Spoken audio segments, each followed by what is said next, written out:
வணக்கம் and welcome to nutritious kitchen. இன்றைக்கி நம்ம கிச்சனில் பார்க்க போகிற ரெசிபி என்னென்னு பார்த்தீங்கன்னா பன்னீர் வச்சு பண்ண போகிறோம். பன்னீர் வந்து நிறைய பேருக்கு ரொம்ப பிடிக்கும் அண்ட் இந்த பர்டிகுலர் ரெசிபி எடுத்துக்கிட்டிங்கன்னா இன்னுமே ஃபேவரட்டாக இருக்கும்.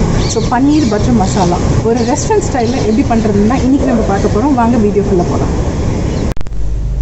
இந்த மாதிரி ஒரு பெரிய பேன் வச்சுக்கோங்க. வச்சுட்டு அதில் வந்து ஒரு 2 டீஸ்பூன் அளவுக்கு எண்ணெய் சேர்க்குறேன். எண்ணெய் சேர்த்ததுக்கப்புறமா அதில் வந்து நல்லா ஒரு பெரிய சைஸாக கட் பண்ண தக்காளி பழம், ஒரு 4 தக்காளி வரைக்கும் கட் பண்ணி வச்சுருக்கேன், அதை சேர்த்துடலாம்.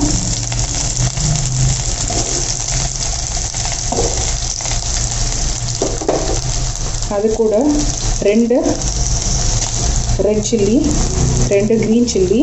இது வந்து சப்போஸ் உங்களுக்கு காரம் கம்மியாக வேணும்னா நீங்கள் ஒன்று கூட போட்டுக்கலாம்.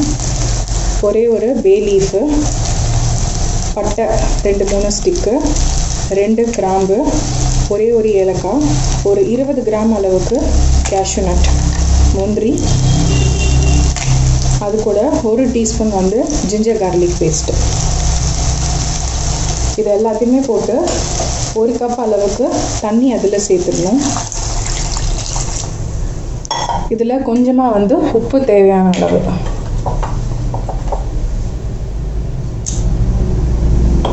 சேர்த்து ஒரு மிக்ஸ் பண்ணிடுங்க.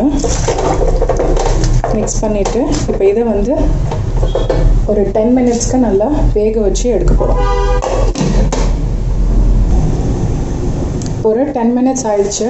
இப்போ பார்த்தீங்கன்னா இது நல்லா சாஃப்டாக நல்லா எல்லாமே சேர்ந்து நம்மளுக்கு பாயில் ஆகிடுச்சு. இப்போ தக்காளி பார்த்திங்கன்னா இந்த அளவுக்கு சாஃப்டாக இருக்கணும். இப்போ இதை ஒரு ஜாருக்கு மாற்றி நம்ம கொஞ்சம் கூல் ஆனதுக்கப்புறம் அரைச்சி எடுத்துக்கலாம். இப்போ இதை ஜாருக்கு மாற்றியாச்சு. இப்போ நான் இதை அரைச்சி எடுக்க போகிறேன். இப்போ பார்த்திங்கன்னா அது நல்லா கூல் ஆனதுக்கப்புறம் இந்த மாதிரி நான் அரைச்சி எடுத்துட்டேன். இப்போ ஒரு பேன் வச்சுக்கோங்க. அந்த பேனில் வந்து 1 டீஸ்பூன் அளவுக்கு நான் பட்டர் சேர்க்குறேன். அந்த பட்டர் கூடவே ஒரு டீஸ்பூன் அளவுக்கு எண்ணெய், ரெண்டுத்தையுமே சேர்த்துருங்க. இதில் வந்து இப்போ ஒரு 2 க்ரீன் சில்லி, நல்லா சின்னதாக இருக்க 2 க்ரீன் சில்லி வந்து நான் ஸ்லிட் பண்ணி வச்சுருக்கேன், அதை சேர்த்துடலாம். அது கூட திரும்ப 1 டீஸ்பூன் அளவுக்கு ஜிஞ்சர் கார்லிக் பேஸ்ட்டு,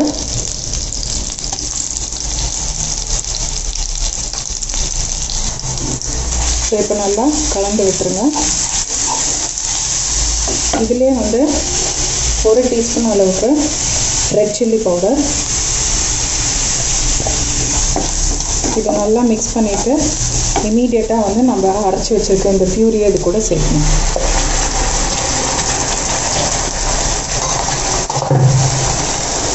இதை நல்லா இப்போது ஈவனாக மிக்ஸ் பண்ணணும். இந்த பியூரி ஃபுல்லாக ஆட் பண்ணியாச்சு. இப்போ இது கூட வந்து கொஞ்சமாக சால்ட் ஆட் பண்ணிக்கலாம். இதை நல்லா மிக்ஸ் பண்ணிவிடுங்க. இப்போ வந்து நான் ஒரு 100 கிராம்ஸ் அளவுக்கு பன்னீர் எடுத்து இந்த மாதிரி க்யூப்ஸ் மாதிரி கட் பண்ணி வச்சுருக்கேன். இதையும் இது கூட சேர்த்துடலாம்.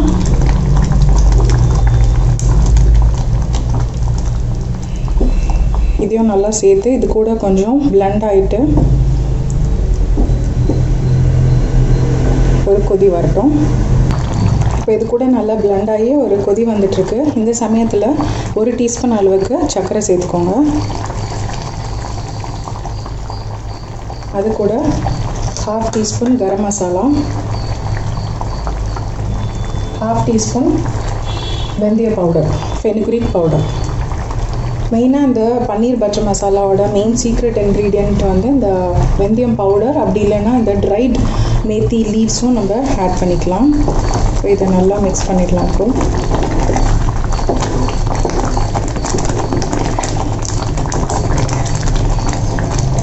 இப்போ ஃபைனலாக நம்மளோட ஃப்ரெஷ் க்ரீம் ஆட் பண்ண போகிறோம்.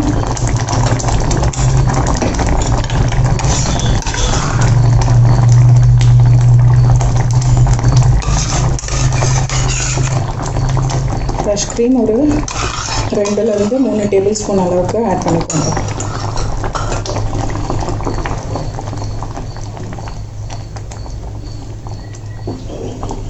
ரொம்ப குயிக்காக ரெஸ்டாரண்ட் ஸ்டைல் நம்மளோட பன்னீர் பட்டர் மசாலா ரெடி ஆகிடுச்சு. இதை நம்ம சர்வ் பண்ணிடலாம். ரொம்ப டேஸ்டியான ரெஸ்டாரண்ட் ஸ்டைல் பன்னீர் பட்டர் மசாலா ரெடி ஆகிடுச்சு. இது வந்து ரைஸ் அண்ட் ரோட்டீஸ் எல்லாத்துக்கும் ரொம்ப நல்லாயிருக்கும். இப்போ பார்த்தீங்கன்னா ரொம்பவே யம்மியான டெலிஷியஸான ஒரு ரிச்சான ஒரு பன்னீர் பட்டர் மசாலா எப்படி பண்ணுறதுன்னு பார்த்தீங்கன்னா, இந்த பன்னீர் ரெசிபி வந்து பார்த்திங்கன்னா நம்மளோட rice varieties and rotis varieties எல்லாத்துக்கும் ரொம்ப சூப்பரான ஒரு காம்பினேஷனாக இருக்கும். நீங்களும் உங்கள் வீட்டில் ட்ரை பண்ணிவிட்டு உங்களோட கமெண்ட்ஸ் எனக்கு சொல்லுங்கள். And don't forget to like, share and subscribe. Thank you so much for வாட்சிங்.